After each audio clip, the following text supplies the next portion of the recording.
Muy buenas tardes. Soy estudiante de la Universidad Técnica Particular de Loja. Me llamo Marco Zambrano y el presente trabajo es para la materia de Sociología Jurídica. A continuación voy a dar a conocer el tema que me ha tocado,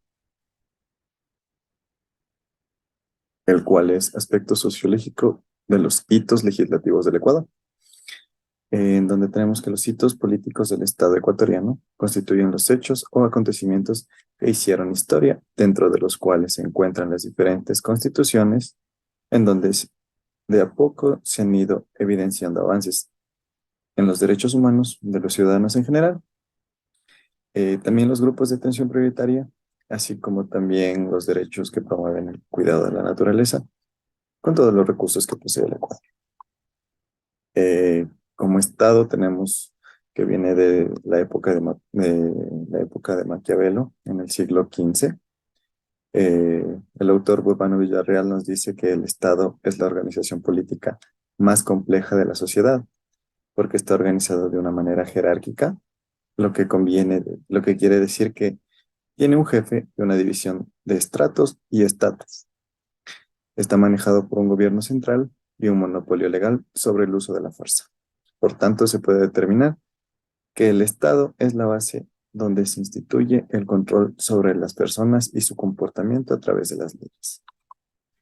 Las principales características del Estado es que ejerce poder sobre toda la población.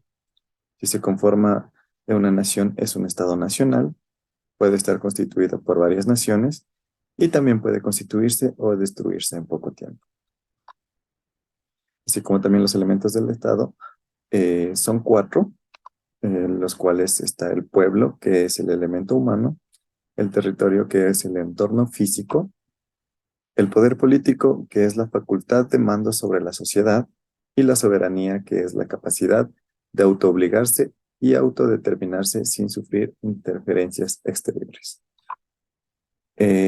Por otro lado tenemos a Nación, y el autor Torres y el autor Logroño han definido a la nación, que es un grupo humano unidos por vínculos de raza, lengua, tradición, costumbres. No tienen ni territorio ni gobierno, a diferencia del Estado, que es una persona jurídica que tiene territorio, población, gobierno y un fin común. Por lo general, el Estado puede asentarse en varias naciones. Las principales características de la nación, que es una parte de la población, puede constituirse un estado, puede estar dispersa en varios estados, también puede existir sin construir un estado, aunque siempre tiende a hacerlo, y también se construye con un lento proceso histórico. La sociedad, tenemos que la sociedad se refleja en la familia, la tribu y la nación. Las sociedades están formadas para la acción y reconoce una cierta cantidad de solidaridad, consensos y fines comunes, que progresa en los esfuerzos de los individuos para actuar colectivamente. Se puede afirmar que una sociedad es un término colectivo para referirse a cierto número de individuos.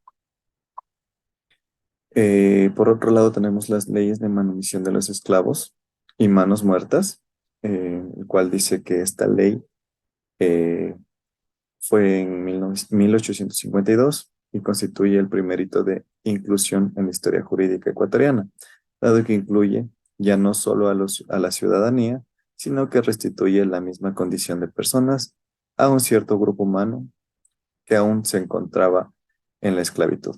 La discusión sobre la esclavitud ya venía desde el siglo XVIII, siendo el único argumento de quienes se empeñaban en sostenerla el argumento económico. Por eso se consideraba uno de los puntos de la ideología liberal de mayor importancia, la abolición de la esclavitud. José María Urbina creó un sistema ingenioso para la manutención de los esclavos, pues es posible que este sistema haya evitado que en el Ecuador se dieran los grandes conflictos que se dieron en los Estados Unidos a propósito de este mismo tema.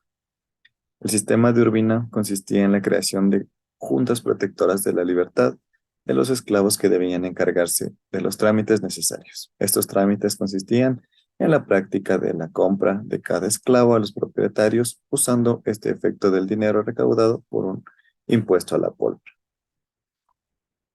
En el Ecuador, el Código del Trabajo tiene origen juliano.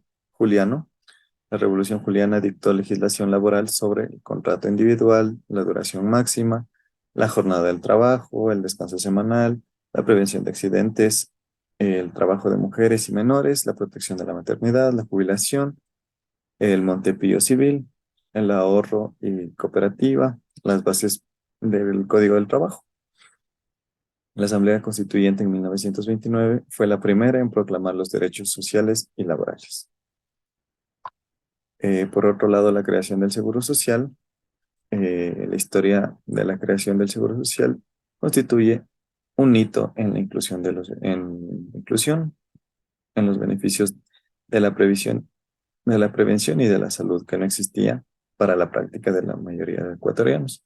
Sin embargo, hasta 1992, esta inclusión estuvo limitada a los sectores urbanos y burocráticos, encontrándose los sectores indígenas y campesinos sin ninguna protección. En el siguiente enlace encontraremos la historia minuciosa de la seguridad social en el Ecuador, el Instituto Ecuatoriano de Seguridad Social. El enlace le adjunto en la parte final en los anexos. Y por último, las leyes de la reforma agraria. En 1964 se expidió la primera ley de esta reforma agraria en el Ecuador. Esta ley tuvo carácter reivindicativo que se relacionaba con el avance de las ideas de izquierda en Latinoamérica. Los propulsores de esta ley fueron los triunviros de la Junta Militar presidida por el contraalmirante Ramón Castro Gijón.